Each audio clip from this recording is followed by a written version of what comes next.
don't think I've been to an event or in an agency or spoke to a leader in the last few months, maybe the last year, without hearing a word. And I've got a word coming, and that word is growth. It's Yeah, absolutely. So it comes up all the time. Growth, growth of clients, growth with new business. It's always there. This word's like at the minute, it's the buzzword, right? So Yeah, everyone I'm speaking to, they're talking about growth. But actually, when I start speaking to in reality, a lot of them aren't growing. yeah, So the ambition's there, like we want to grow. 100% the efforts there because I see all the things these agencies are trying to do. So you've got the ambitions there, you've got the energy and the efforts there. yeah. So what's getting in the way? And that's really what I want to talk to you about today. How can you take this like sort of high growth strategy and turn that into like reality? Okay. And I know one Yeah. of the things when we spoke, you said this sort of burnout creeps in, this burnout people get Yeah. deflated. So if that's what we're trying to do, how do we get this high energy? How do we have this discipline to have growth? It's probably worth tackling that elephant in the room and go, what is burnout? What do people assume burnout is? Is it right? Is it wrong? What's your experience around just that word in general, Caroline? I mean, the simplest way that you describe burnout is a prolonged period of mental or physical stress. Like that's a textbook Right. definition, Okay. right? A lot of people will assume that stress and burnout are the same thing. They're not. Burnout comes from it's been progressively building for a while. So you don't get burnt out without having a high degree of stress for a long time. However, the thing that a lot of people tend to assume about burnout is that it's always from negative means. And it Okay. absolutely is not. Right. Because, for example, myself, I've been burnt out when I've been doing the stuff that I love for a long time. But the problem is I don't see it coming. It's a complete blind spot because I've had burnout from when I've been in a job where I've hated it and been, I've had burnout from when I was bullied in the workplace from many years ago. I've had burnout from a lot of negative things, but I've also had it from just not seeing when to stop. And Okay. there is definitely a blind spot form of burnout that creeps in when it is from something that you think, oh no, well, I feel fine. Like I don't feel like anything's wrong. And then bang, you just crash or you get Yeah. ill on holiday or whatever, Yeah, that's a because common one. it's a very common one. And it's because when you finally give your body to a chance to drop, it drops everything, including immune barriers and everything else. So, Mm. um, when you end up kind of forcing your mind and body to just keep going, that's another one. And then the other one that I will add to that is I get a lot of, especially MDs, like CEOs, like that, you know, the one who runs the show. I get a lot of them saying that they've lost their fire or, it's just the passion's gone and I Dark don't I stuff. don't know where it went. Like what's wrong with me? And that's often because their version of success has changed. You are not the same person that you were 5 years ago, 10 years ago, 20 years ago, but you're Uh, probably following the same patterns, which now are leading to burnout. okay. So there's all these things that can be negative, can be positive, that can create this burnout. I Yeah. think I've recognised that in leaders I've spoke with. I think I probably recognise it myself sometimes as well. I think I use the word, I feel like I've lost my mojo. Yeah. Yeah. Yeah. That's sometimes how I feel. So, I've worked with lots of agency leaders. You have yourself. We'll speak to them about growing their agencies. They've got the tools, they've got the drive, they've got the tactics, but it feels often for them, and when I'm looking at the business, that they're actually stuck, like they're not moving on. So Yeah. what's really getting in the way? Because I always find Mm. like when often people present you with they say this is the problem. That's not the problem. It's a symptom. The problem's happening somewhere down the line. So, Yeah. so in your experience, what's really getting in the way?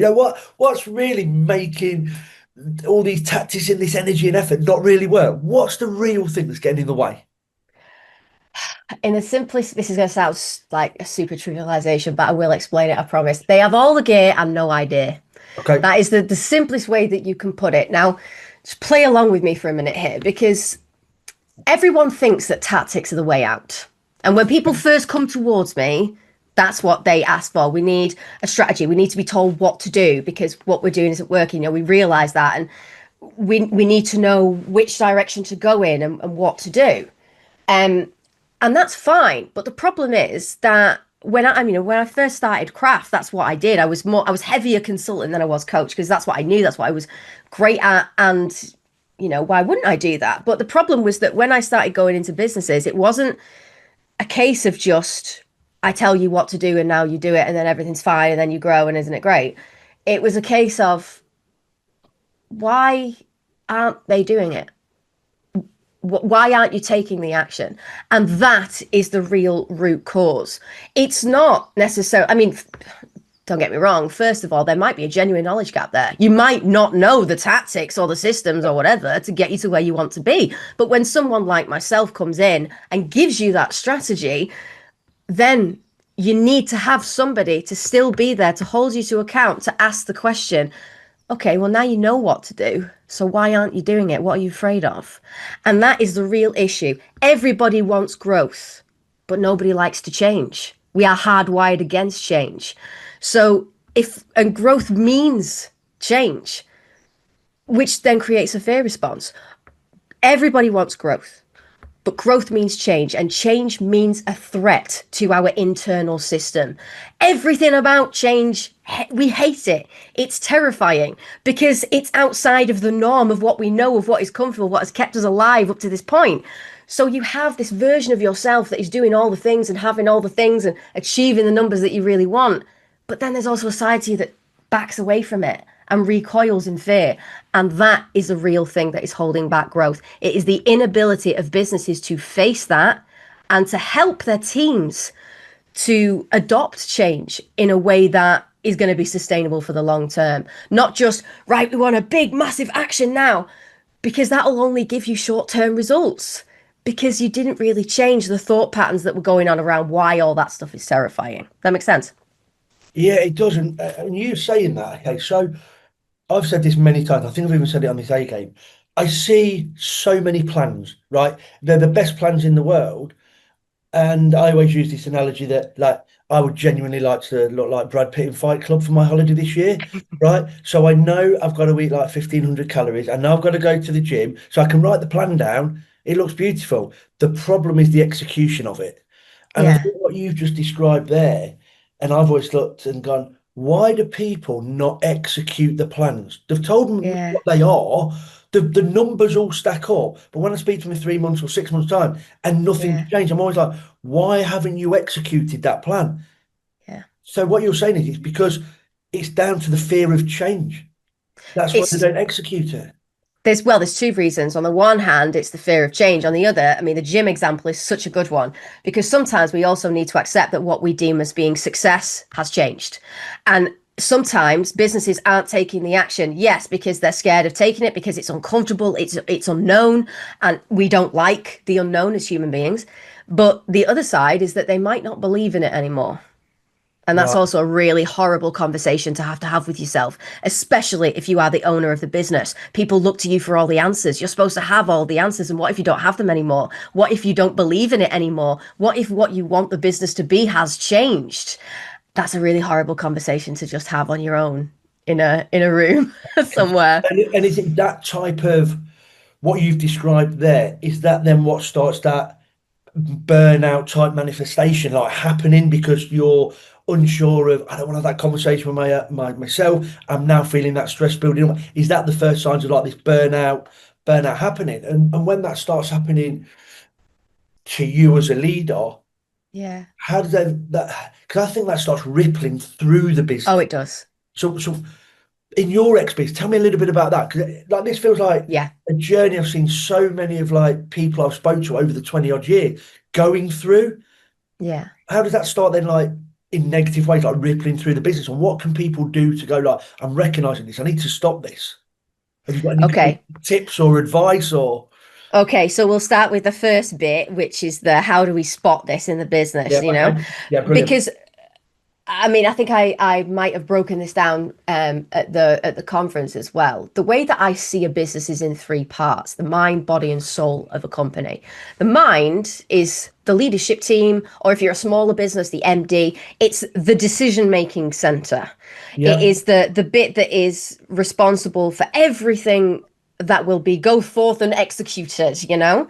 The body is the team, the people that do the executing, the people, you know, the workforce, the people that help you get to where you want to be. And then the soul of a business is its purpose, its vision, its reason for being. That's where your strategy lives and your tactics and all that stuff. Because, you know, if you think of I often use the ship analogy because it's the easiest. The mind is the captain, Yeah. the team, the body is the crew, and then the soul is the direction, because you can't get a ship out of harbor if you don't know where you're going. What would what would be the point? No one would get on a ship. And this is the thing. Nobody wants to join a business that doesn't have a really focused, intentional, important, impactful vision. Why? Because it's the same reason why you wouldn't get on a ship that has no destination. Well, what would be the point?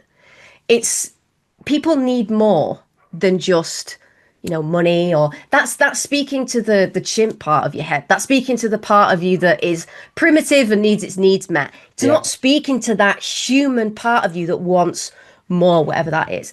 So we can often see if somebody has a stress driven and eventually burnout, but a stress driven mindset or team or whatever within the business, you can see this.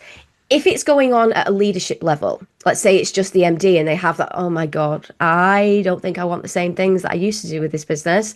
You will feel it ripple throughout the team, because then your business is running with no direction.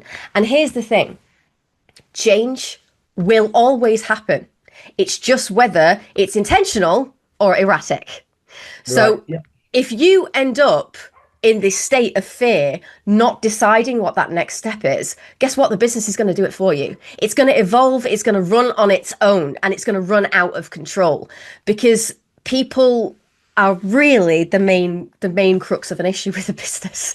It's never, you know, as a business grows, it's never the product, or, you know, the systems are the same, the automations, all that kind of stuff.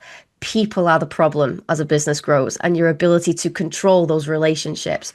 So if you have a mind that is stressed running the business, it looks like selfish leadership. Why? Because if you imagine what that threat response is, it is about self-preservation. So when you have managers and directors that are more being led by a stress response, a cortisol driven response, they end up in self-preservation mode. They're more likely to throw people under the bus to make sure that they are safe. Right. They don't mean to be that way. It's because they're so unbelievably stressed. You end up with a leadership team that ends up with shiny object syndrome. Why? Because they're desperately looking for that thing that's going to fix it. They're desperately looking just at what's going to just save them, which is why they end up focused on tactics all the time. And they end up in this spiraling, cyclical argument of reactive decision making. Why? Well, because the threat response is always designed for a short-term reaction, never the long term. Your primitive brain is designed to make you see what is in front of you and nothing else. So when you are dealing with a leadership team that is stressed out and on the verge of burnout, you end up with them taking red flag clients that they know really they shouldn't be taking, but well, it's all we've got. What if we don't get any more in the pipeline? What if we don't have a wider strategy? And now it's bridging into the soul of the business, right? Because they don't have a purpose driving them. They don't have a vision. They don't have any of those things, which gives them clarity and certainty in, we know the direction we're headed in. This is the strategy. If anything else comes along, does it meet it? They don't have any of that. They don't have decision making that is grounded in intentionality and knowing what that vision, that purpose is.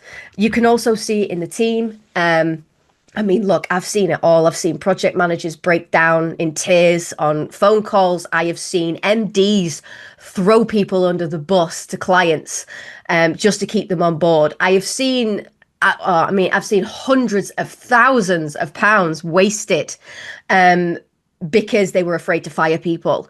I've seen it all because of this stress-based reaction.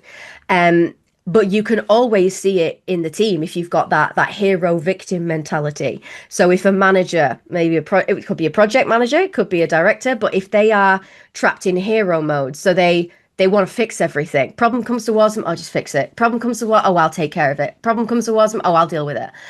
That seems like it's good on the surface because what your brain's trying to do is, right, just solve it, solve it, solve it. Let's get this stuff out of your head all the time. But the problem is that where you get heroes, you get victims.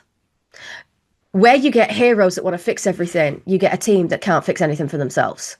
So you end up with bottlenecks everywhere because, Right, okay. Yeah, you that know, a makes sense. manager goes on holiday and suddenly everything stops and grinds to a halt. And you think, well, why is that?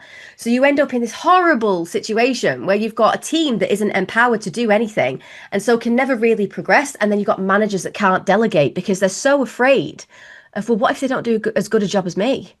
What if they don't, you know, what, and if they do, I'm not valuable to the business anymore. So I'd better stay doing the stuff. So then you end up with managers that don't delegate.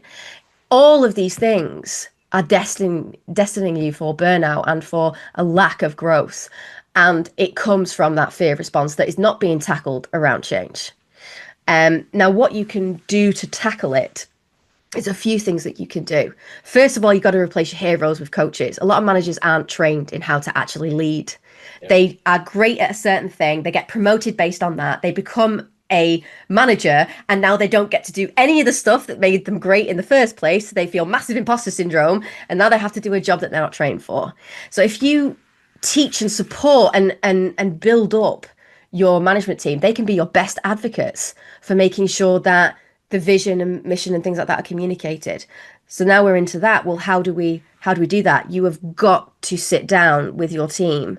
Let's say that you are an MD and it might be just a couple of others, or it could be just you, and that's okay. Sit down with your coach, or it could be a whole leadership team. Sit down and ask them, do you know what the vision is for the business? Do you know what its purpose is? Do you know? Honestly, the number of times where I've sat and done that, and everybody has a different version of what it is. See, now I'm panicking and looking at my own board, thinking, if I ask them that, would they answer what my vision is? I'm gonna say they would, but after this, I'm gonna ask them all and see if they come back. I think they'll Ask say, them. I think they'll be on the money, but now I'm really Yeah. curious if they actually would be. Well, the other thing as well is that you have absolutely, like you said, strategies are important. Of course they are. Yeah. You've got to understand why you exist as a business. You've got to understand what your vision, mission, values, all those things are. Of course you do. And from that builds out the right strategy. You know, what is actually going to get us that extra 5 million, 50 million, doesn't matter what it is. Numbers are the numbers. The tactics remain the same. It's just the way that you shift them. But you have absolutely got to give your team a greater range of success than just numbers on a spreadsheet. That leads to burnout every single time. Because when you tie someone's entire worth and value to a number, which will absolutely go down sometimes, you end up with a totally demoralized, demotivated team. And especially over the last couple of years, we've seen this because the agency landscape has been very difficult for many businesses, Challenging. and their teams have been so they've just been completely ripped apart from what is normally their whole purpose of being and value is to deliver those numbers. And what if the numbers aren't there? How do you keep them lifted up? How do you keep them feeling like they're still valuable, you know, and you know, things are going to be okay?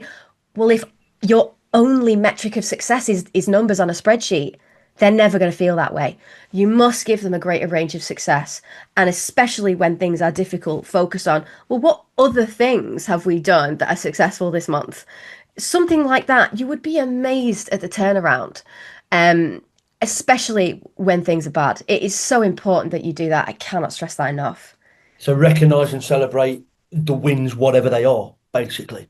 No matter how small, Yeah. yes. I mean, I've got a great example for it's. It wasn't me. It was a coaching colleague of mine, and she worked in banking around the 2008 crash, Yeah. and she told me a story of there was I can't say which bank obviously or anything like that, but within 48 hours everything was coming down around their ears, and this CEO had to walk into a room of all the execs and directors and everything else, and the energy in that room could not be worse. It was thick with oh my God, what are we going to do? What are we going to do? What are we going to do? And just anxiety. And she walked into that room and she asked everybody, didn't say anything else, just the first words out of her mouth were, I want everybody to just think for a second and write down why the last 48 hours is the best thing that ever happened to us. Nothing else. That was her opening. And immediately the energy shifted. And if a situation like that feels so dire, you're talking millions are on the table, like you can't even imagine, can turn around the energy in a room like that. Imagine what it could do for your team. Yeah, that is really powerful. I mean, from everything I've been listening to, and I could listen to you for another half an hour. I think you're amazing. It Oh, feels like as leaders, you've just got to be constantly on that vision and pointing the ship in the right direction and making sure your team that's communicated to them and they all understand they're on yeah, the journey, and that's your role as a 100%. leader. 100%. And to use the ship analogy again, there is not a single journey that doesn't come with storms, with choppy seas, with and they are varying in terms of their severity, but it is always the destination that keeps you going. If you don't have a destination, you're just going to get thrown to the tides and wander aimlessly, which is why I said change will happen, whether you like it or not. But this is your chance to step back and take control of what change actually occurs in your business. Brilliant. I love it. Can you believe it's 9:55? I know. That's gone so quick. Gutted. Listen, we ask Caroline, all our guests before they go, Yeah. one bit of advice. What would it be? We've got like over, I think over Oh 150 man. people on this webinar today that's all listening, and I'm hoping taking away all this. I've got to reset direction and things like that. What would be one bit of advice to the people on this webinar today? It's something that I say to pretty much everybody as a client. Assume nothing. Don't assume that your leadership team all have the same understanding of what your vision is. Don't assume that you want the same things that you did 10 years ago. Don't assume that the reason why those two people don't get on is because of XYZ. We often assume so much as leaders because every day our day is packed. We are overwhelmed, and your brain tries to dismiss as many things as it possibly can to stop you thinking about it. Why? Because it takes up stress. We have a stressometer, and those things that all linger in the back of your head, taking up headspace, reduce your ability to think clearly about the things that matter and everything else. So it will try to dismiss things where it can by filling in as much detail, whether or not it is accurate. I have seen, like I said, I mean, a great example of this was a client of mine. Something had escalated with a team member over 12 months. Where they'd actually brought other people in from other areas of the business to do parts of their role that they were shirking. And it had just been allowed to kind of evolve like that. And when I said to him, does he know this? There was a word that left his lips that is always the indication that you are assuming. Well, he should know. Right, got you here. Just because they should know doesn't mean they do. I love And it. I promise you, if you were to just ask yourself that question, whatever it is that is going on in your business right now that is the hardest, if you were to assume nothing, what would change?